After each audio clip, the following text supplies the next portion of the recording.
Hey, everybody, welcome back. Today, I've got on the episode Dan Nunez, also known as Dan, the Money Man. Dan owns a portfolio of companies that range everywhere from the media business, the hard money loan business, and the consumer mortgage business. He's a serial entrepreneur. Dan, it's great to see you again, man. How are How's it you? going, Brandon? How you doing?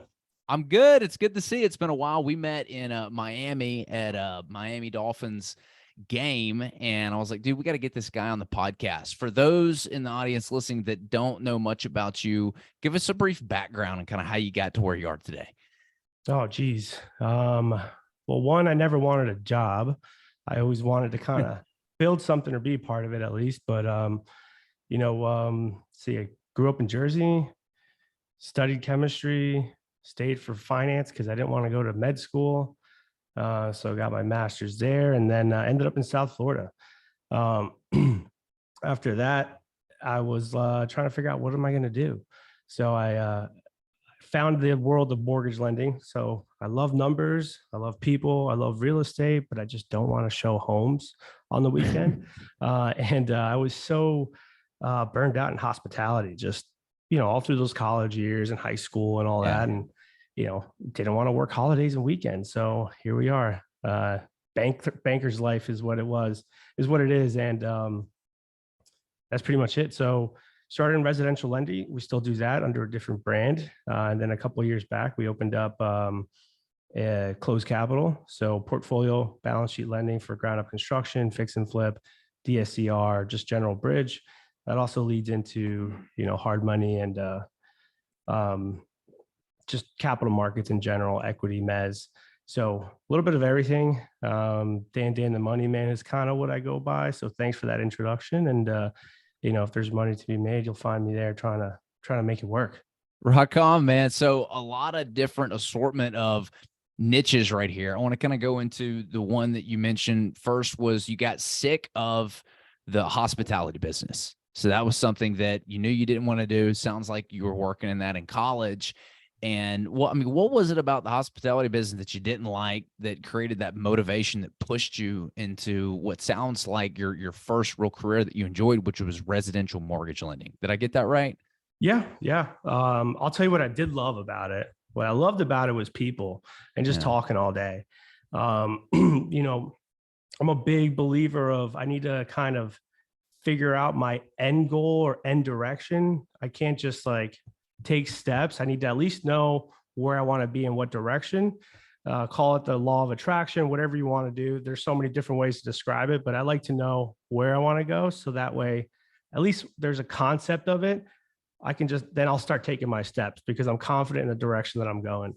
And I just knew I loved people and I was good at it. So I started, from the water gun game on the boardwalk in Seaside Heights to valet, restaurants, anything that had to do with people and my interaction with them, the better that being, the more money I was making. That's what I did. What I didn't like about it was just I was every holiday weekend, I was just working when all the times I wanted to be off and join it with someone else. At first it was fine.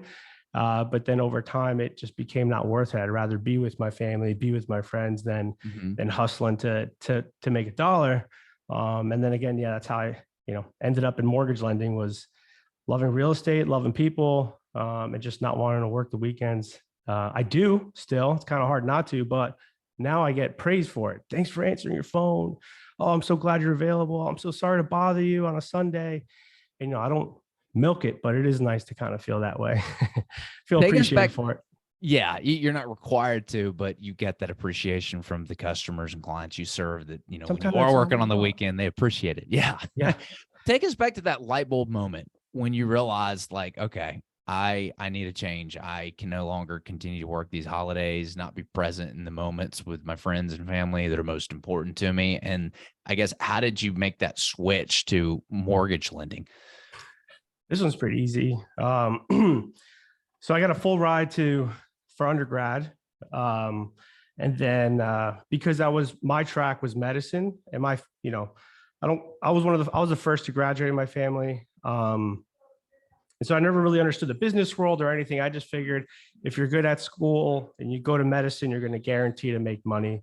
And so that's why I studied chemistry, to stand out from all the biological people or biology students. And then so never paid attention to accounting or any of that stuff. So that's why I had to go into my MBA to at least understand what accounts receivables were. Like, it was just so hard for me, with some of the basic terms at first, but I loved it once I caught on. And what happened was I got my full ride, and then grad school wasn't a full ride. So that was all loans. And so during my last year there, I was managing at a bar.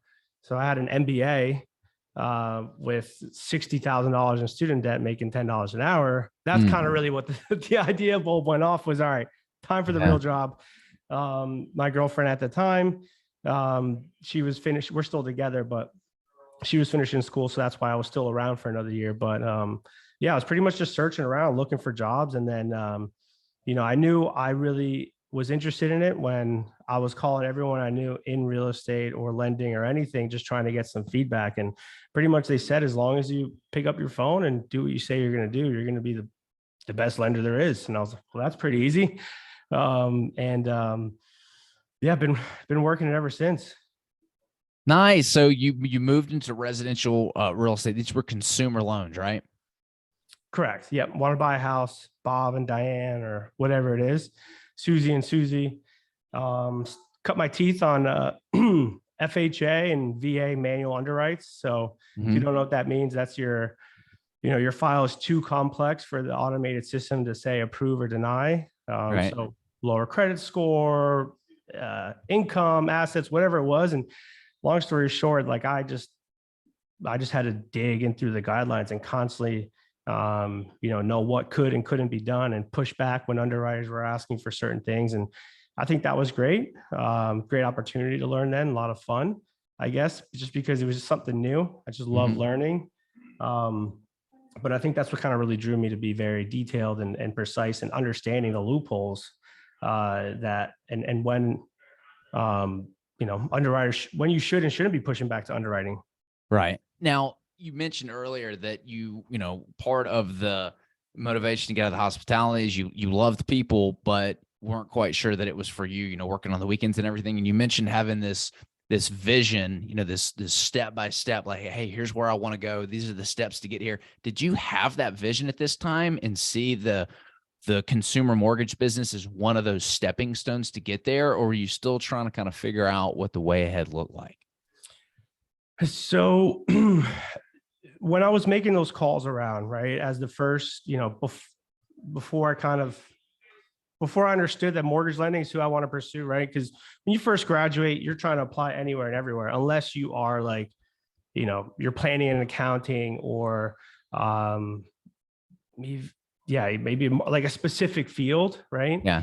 For me, I just feel like I'm so malleable that I didn't know where to apply. But when I was calling everyone, and I knew that kind of mortgage lending is what I wanted to start pursuing. Where was I? What was your question? Well, was this opportunity something that you saw as a stepping stone and a vision? Oh, yeah. Did you have like the vision figured out and see like, oh yeah, my next logical step is going to be in the mortgage consumer loan industry? Were you like, was that a stepping stone to get to where you want to go? Or were you still trying to figure out where you needed to go, or what the future, sure, so what you wanted? When I decided I wanted to pursue into lending, and I was making all those calls to anyone and everyone I knew in the business, some form of it. That's when I had the realization that, if let's say, realtors make 3%, I make 1% as a lender, and let's say half of them are finance, right? That means that I can make as much as one realtor if I have 6 realtors feeding me deals. If I have 12 realtors feeding me deals, I make 2 times as much as one realtor. And then the numbers just kind of go on. And that's when I realized all I've ever really wanted to do in life is just make a lot of money off of knowing people and talking to people. And that's kind of really where I thought, all right, this will be my push off into it. I didn't expect to be in this business as long as I am.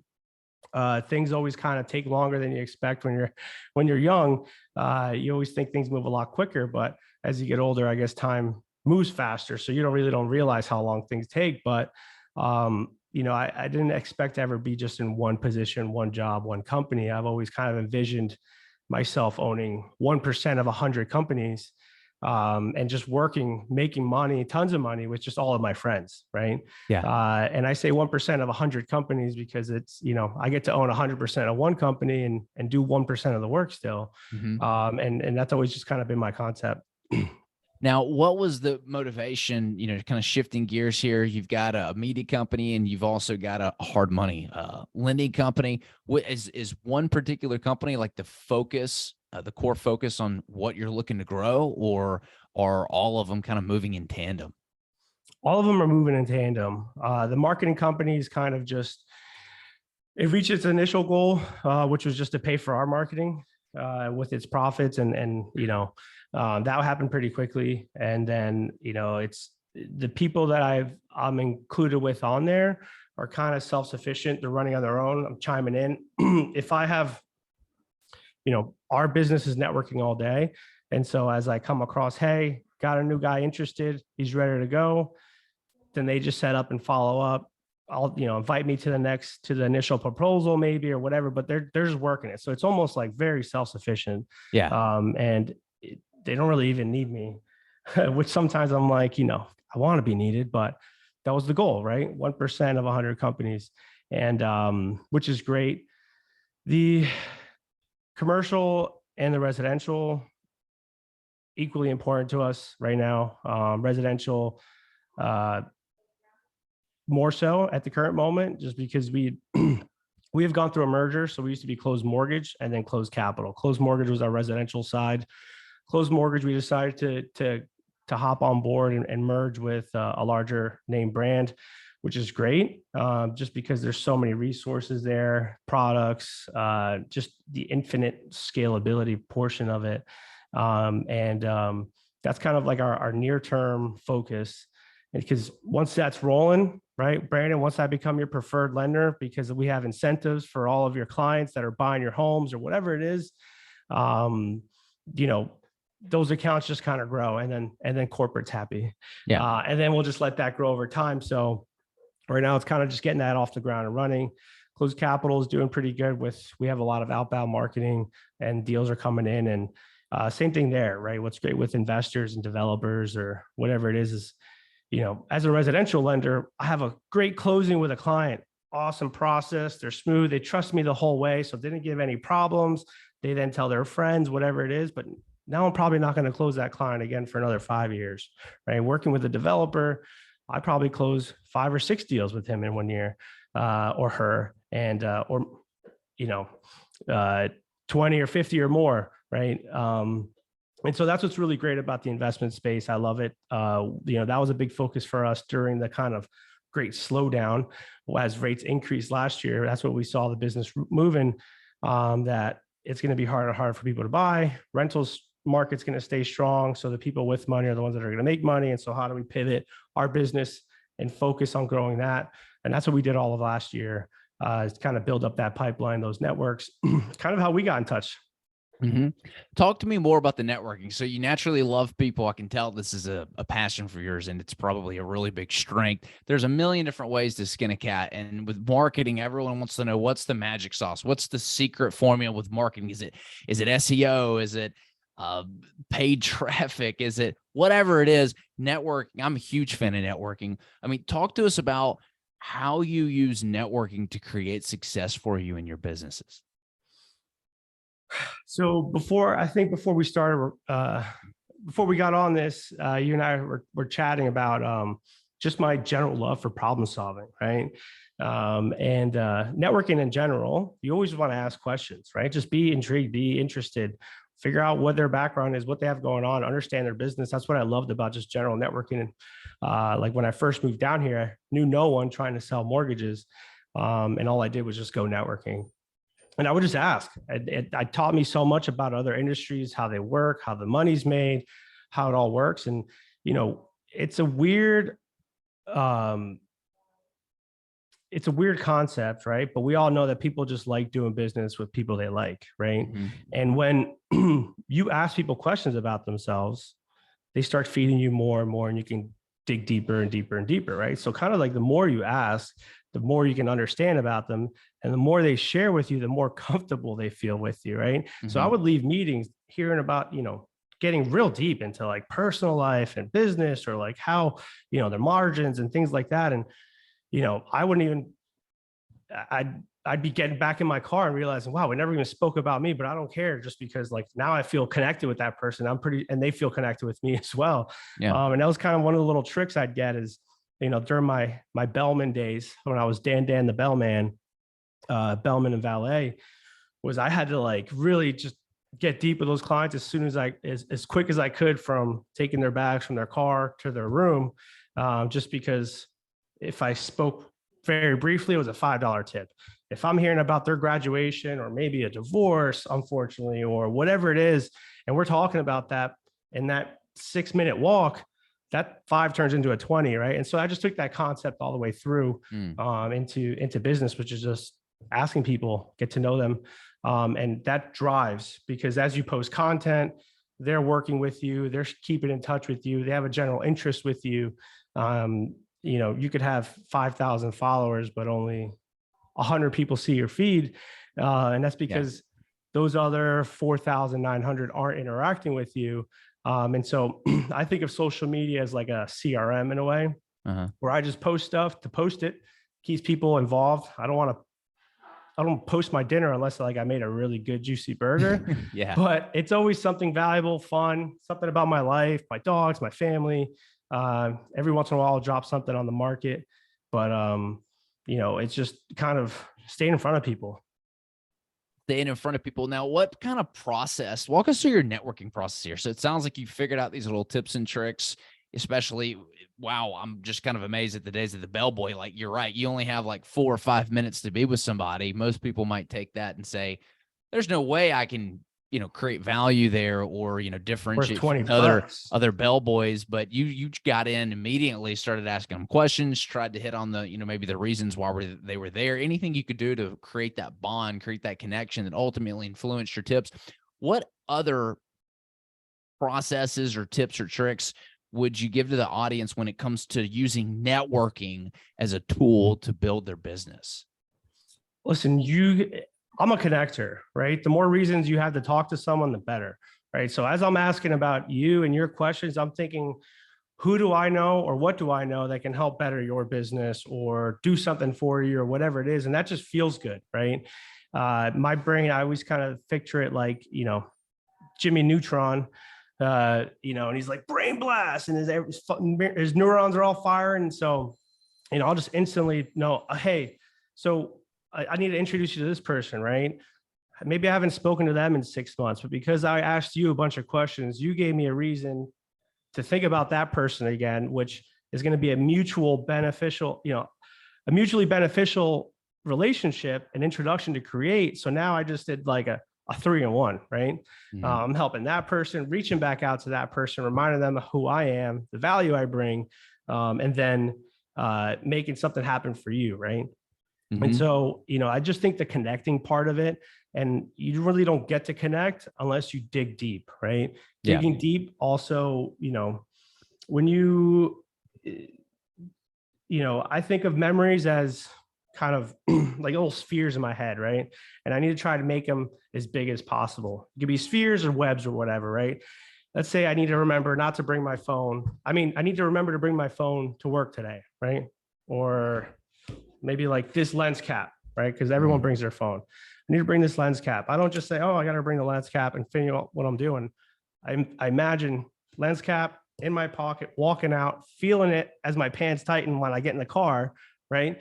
Because now I just ingrained that whole memory as like 5 times as large. So that way I have 5 different times to make sure I have an opportunity to remember, that this is with or without me, right?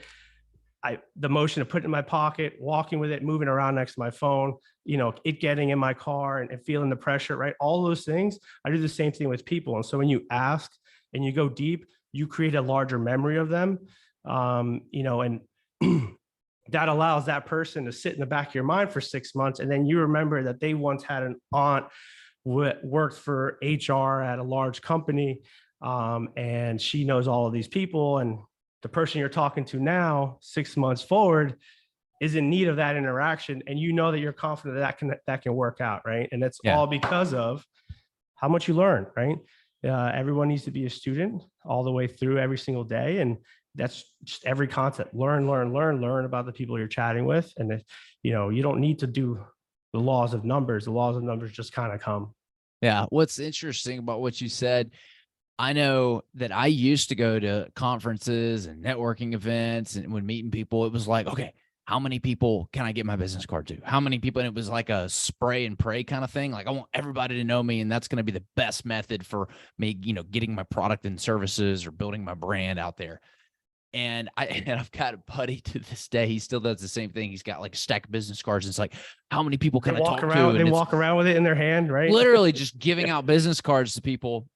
And over the years, I've learned my approach has changed dramatically. It's no longer, spray and pray. I don't even bring business cards to networking events anymore. I've got like a little QR thing that can, bring them to it if they ask for it.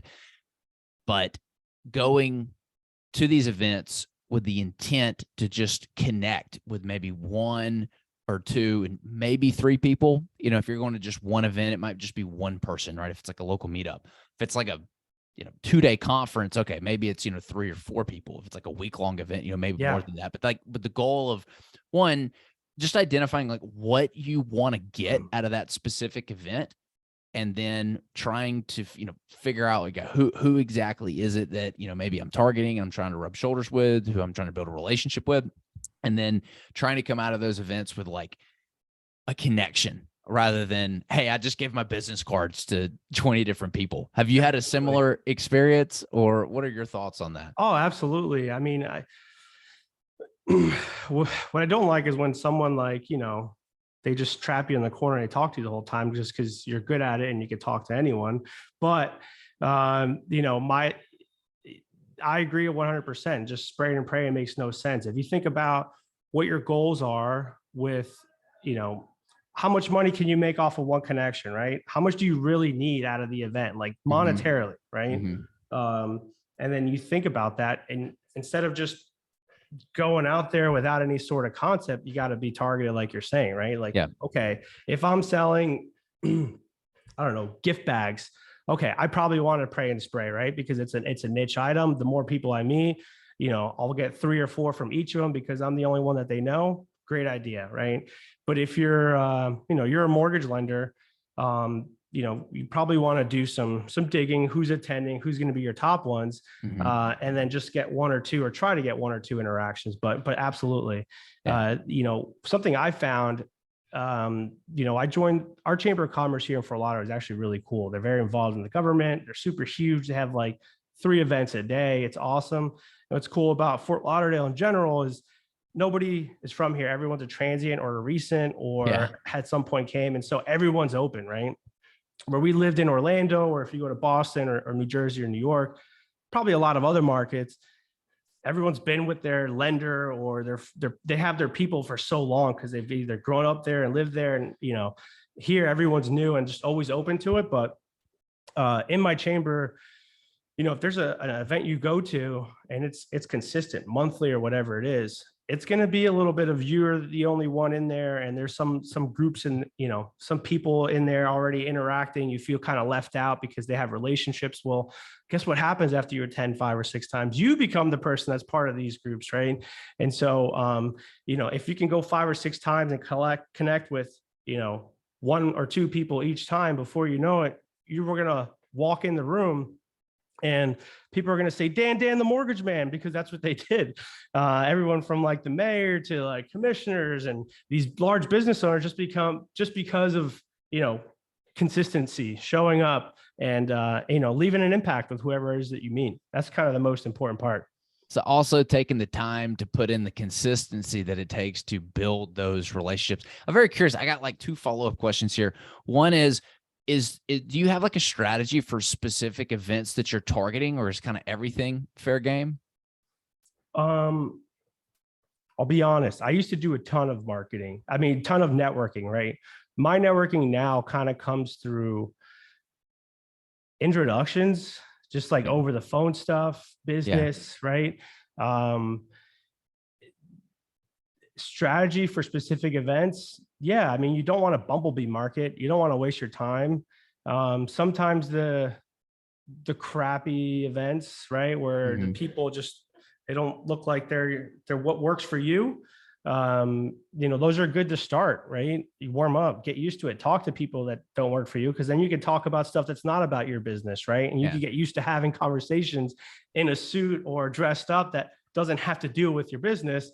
Right. But over time, you take note of it either mentally or on a piece of paper, like this group is worth my time, this group is not. And it's not to be narcissistic or whatever you want. It's, listen, you're going to these things for not to please other people.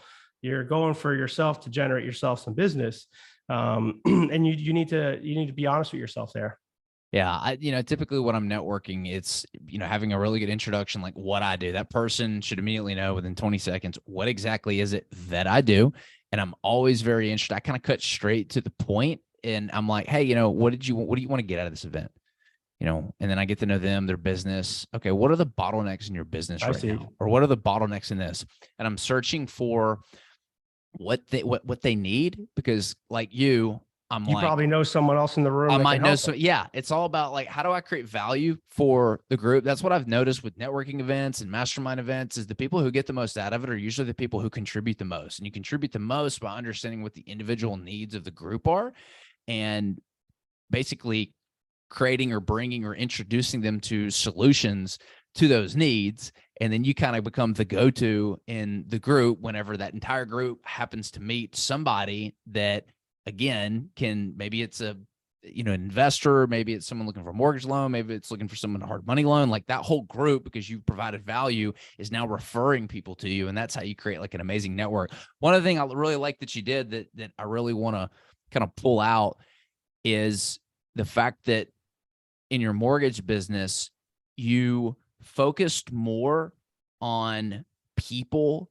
that already had your target audience, aka consumers that were looking for loans, the realtors, right? They were already going out there and drumming that business up. And then you were just trying to tap into that vein, rather than you trying to go out and, onesie twosie, search for, consumer loans, going direct to consumer. That would work, but it's so much easier when you have that referral system built up. Do you Oh, have any more absolutely. tips or strategies on like creating this referral system process? Listen, are you in BNI? I'm not.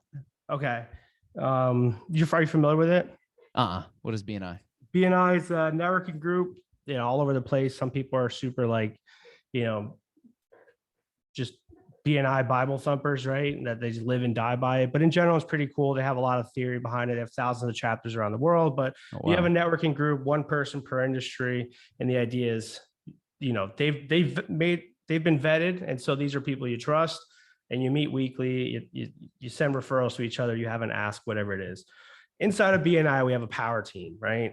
Power team is, a group of people where if a buyer comes in, they have the inspector, the title company, the insurance agent, the mortgage lender, the realtor, the pool cleaning. Like we all share that same referral, right? And so think about who your power team is, right? Either if it's downline, somebody that can you know, uh, that can appreciate business, you are referring to them, or if it's upline, right? They're going to be the ones referring to you. Mm-hmm. But, it's always best to kind of start, at least the easiest, when you know that somebody can then go to, you can take your client, and as long as you trust the person you're sending them to, you can now create business for somebody else. And that's just the whole bring the value thing, right? And so think about who else is in your industry, right? If you're in massage therapy, you're thinking health, right? So maybe other gyms, do an event with them, chiropractic, right? Sometimes they're a little bit back and forth on each other, but if you're open to chiropractic and they're open to massage, then maybe you collaborate again with additional services, or, just think about who and where and what is also upline, downline, or, similar service, but different, right? Like I said, Yeah. chiropractic, massage, You know, and that's who that business can come from. And, you know, the beauty of not going direct to consumer is I could be in Italy for 5 weeks or, you know, wherever, my phone's still going to ring. You know, and it doesn't matter whether I have leads or not. They just keep coming in because of that trusted business relationship. Yeah, huge. Referrals is, if you, what is it? I went to Tony Robbins' Business Master years ago, and he talks about like I think it's like the 9th step is you have to create a community of raving fans. In other words, every customer you serve has to become a raving fan of your products and services and refer the people to you. When you build that up, I mean, it's truly a set it and forget it thing when you've got zero marketing spend and people ranting and raving about your products and services. Because what's the easiest customer to close? A referral, right? Yeah. Someone who's already done business with you and he's referring somebody to you. So huge there. And it starts with networking, building those personal relationships, those connections, cutting through the noise. And staying in front of people, right? They always say it's not your network is your net worth, right? So the more people you know, the more money you make, and the more people that you're on top of their mind. And so that's, you know, the power of social media. It's not really just to advertise what you do for work. It's, you know, people, Brandon, I should know what you do for work. I should also know who you are, right? Mm-hmm. And so they kind of go hand in hand. And just, you know, posting about your kid's graduation or whatever it is, it's something important. They should know you. The more they know you, the more they're going to want to rant and rave about you, and the more you're going to be a memory stuck in the back of their mind, right? Yep. The more top of mind you'll be for them. 100%. Dan, the Money Man. If the audience wants to learn more about you or learn more about any of your companies, where should they go? Honestly, they should reach out. They should reach out to you, so that way you and I can talk about how to help their businesses together. Because we love this problem solving and people and value. But you can find us at Close Capital, closecapital.com, or find me personally on Instagram, Dan the Money Man. Happy to answer anything, help out, collaborate. If you want to shoot content, if you're in Fort Lauderdale, whatever it is, love to connect. All right. And I'll put that down because I think close is KLOZE, not CLOSE. So we'll make sure those links is this a Z are or is this put down. backwards? It's the Z. That's a Z? Yeah. Right. Yeah. Now you got it. We'll make sure that gets posted in the notes. Thanks for joining today, Dan. It was great to see you. It was great catching up with you. Absolutely. Thanks, brother. All right. See you, man.